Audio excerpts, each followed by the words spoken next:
So now we want to graph a few polynomial functions. For our first example, we want to graph y equals x cubed minus 4x. And I'm going to go ahead and tell you that it's not the graph I care that much about. There will be some graphs on your next test. There will, that you have to like graph by hand. But it's not the final graph I care so much about, because you can do that on your calculator, right? What I care about is that you can find the important things. So first off, it's really important that you can find the x and y intercepts. If anything interesting is going to happen, like a max or a min, it's going to happen at those, at the intercepts or the vertex. And the only one we've talked about vertex yet is quadratics, right? Okay, but the intercepts are also really important, so let's go and find those. Which one do you guys want to find first, x or y? Y. Okay, so the y-intercept is what I get when I substitute 0 in the place of x. So y equals 0 cubed minus 4 times 0. So that's just 0. So the y-intercept is the origin, actually. So it's going to act as part of one of the x-intercepts as well. Now we have to find the x-intercepts, and those are the ones that give us a little more trouble. To find the x-intercepts, what do we let be 0? 1. Right, so we're going to say 0 equals x cubed minus 4x. And then we're going to solve that by factoring. So you'll do a lot of factoring in this section to find the intercepts. 0 equals x squared minus 4, which will factor one more time into x plus 2, x minus 2. And we see that we have 3 x-intercepts. They occur at 0, -2, and +2. So that gives us 3 other points. Well, actually only 2 other points. 0, 0 shows up again, right? And then -2, 0, and +2, 0. This is the point you want to stop, and you want to go to your graph, and you want to start making some of those points already on the graph. So we're going to come over here, and we're going to put a dot at 0, 0, and we're going to put a point at -2, 0, and at +2, 0. So that's what we have so far. We just have 3 dots in a row. Now we know, because this is a cubic, a positive cubic, that this graph should be downward over here, and over here it should be upward. The question becomes what's happening in the middle. The outer edges should not be a big surprise to you. It's the middle that you need to know what's happening on. So we're going to make a table, and we're going to just put some values into the table. So we want to put values around the intercepts. So I recommend putting -3 in, something very close to it, because these numbers can get large very quickly. So we're going to substitute -3. Let's substitute between 0 and -2, -1. And between 0 and +2, +1. And finally, we'll go to +3. Those are the numbers that we would like to substitute in and make a table of values for.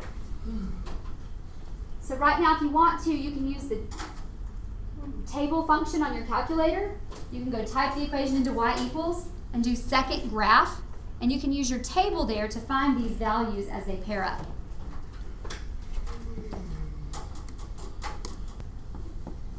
So notice that we chose points that were on the outside of our intercepts and between all of our intercepts. And that's going to give us a good representation of what's going on in this graph overall. When you substituted -3 into the equation, what did you get? -15. So already you can see that those values are way down here.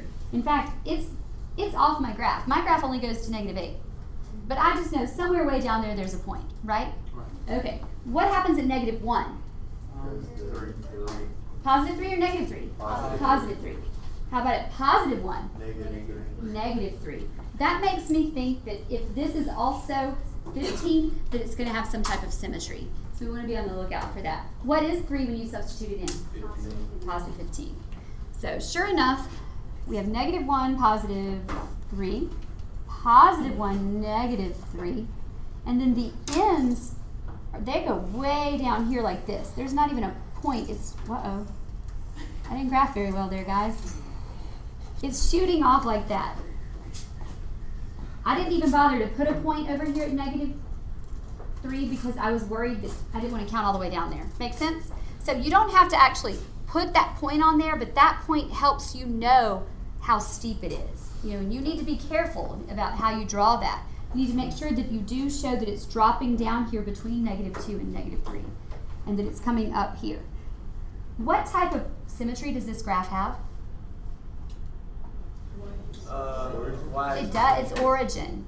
It's origin. See, it won't fold in half along the y-axis, but if I folded it along the y and the x, what would happen?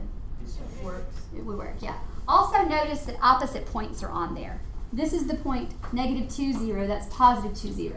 This is -1, 3, that's +1, -3. And notice it had -3, -15, and +3, +15. So opposite points are on there. That's what it means to have origin symmetry.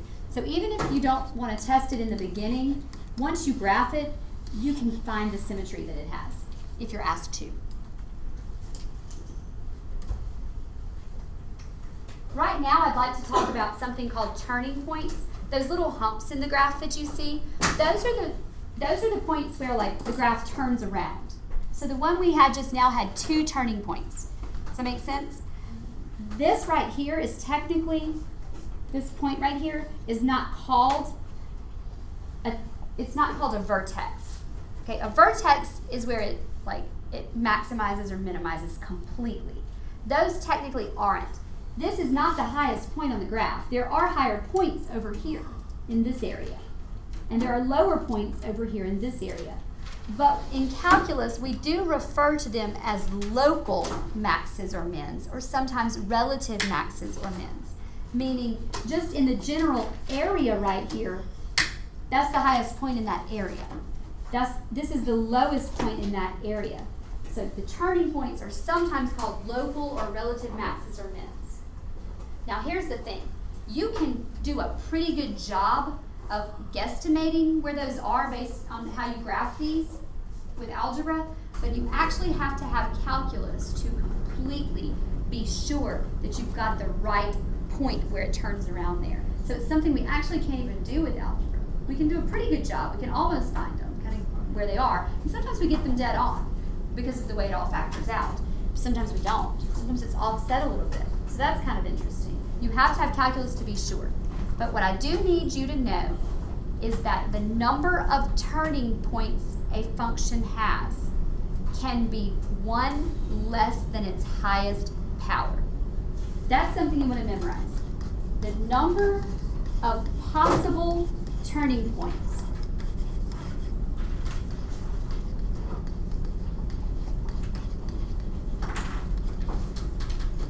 is 1 less than the degree. That's going to come in handy, and it's good to know that. Now, it doesn't have to have that many, but that's the most it can have.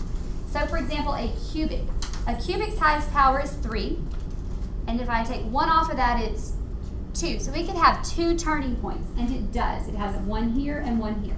That's the most it could have, any cubic. How many turning points could a 7th degree have? 6. That's a lot. So that would be a really weird looking graph.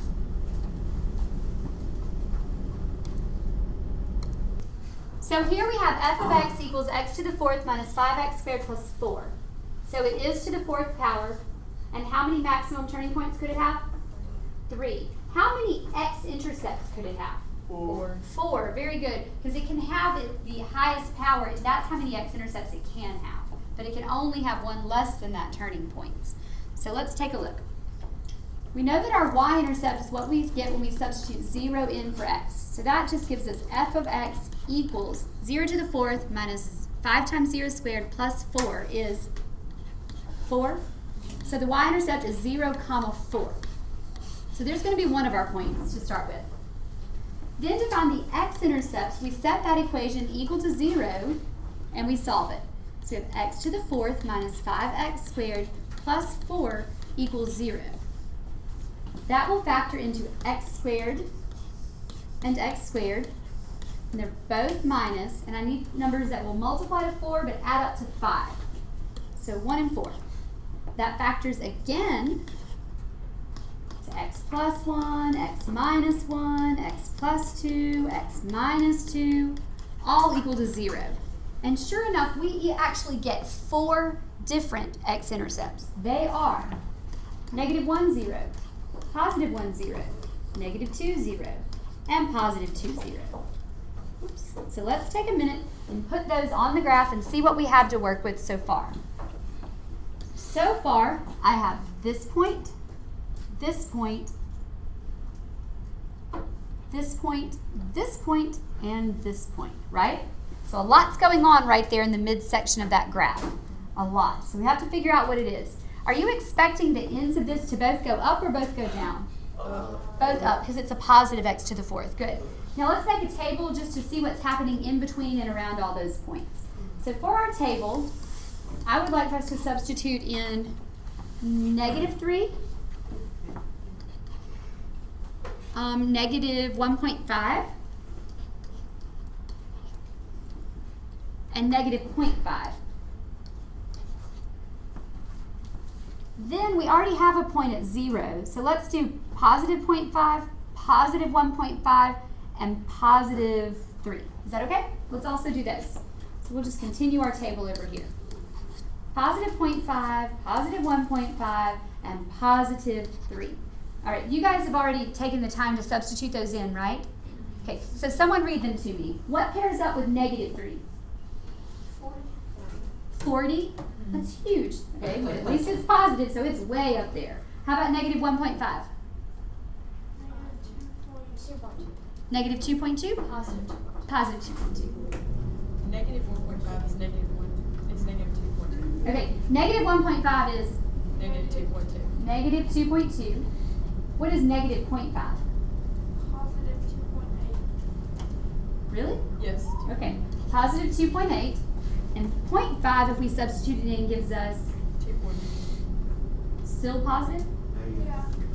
Yep. Okay. 2.8. Positive 1.5 gives us Negative 2.2. negative 2.2. And I'm betting that positive 3 gives us 40. Yeah. All right. So 40. So there they are. Took us a little while, but we got it. Using that table function on your calculator is so useful there because you can find all 6 of those as quickly as you just did without having to do a lot of work. So I recommend using it. You know, if you're not sure how to use it, you need to let me know and I can help you with it if you're still having trouble. Let's put those on. Negative 3 is way up there somewhere, but negative 1.5 is negative 2.2, so about right there. Negative 0.5 is positive 2.8, so about there. 0.5, 1.5, and then this one goes back to 40. So it's very steep here. Then it comes through, it hits this point, it curves up, it turns again, hits this point, turns again, and then shoots back up, whoa, to 40. You can see I'm not a very good grapher, so I'm not expecting these to be perfect on your papers when you do graph them, just to get the general idea. Right? And I would like you, when you actually take quizzes and tests on this, I would like you to show me your table. I can't give you partial credit if you don't show me your table. Even if you're getting it out of your calculator, write it down and show it to me. I can give you a little better, partial credit if you happen to just type something in wrong. So you're just looking for x and y intercepts, the tables of the graph. Yes. And then at the end, I want you to compare it and tell me what kind of symmetry it has. This one happens to have Y-axis. y-axis symmetry because I could fold it along the y-axis. Also notice that the positive and negative x's have the same y value. And that's another way of knowing that it has y-axis symmetry. And that's kind of a good place to cut.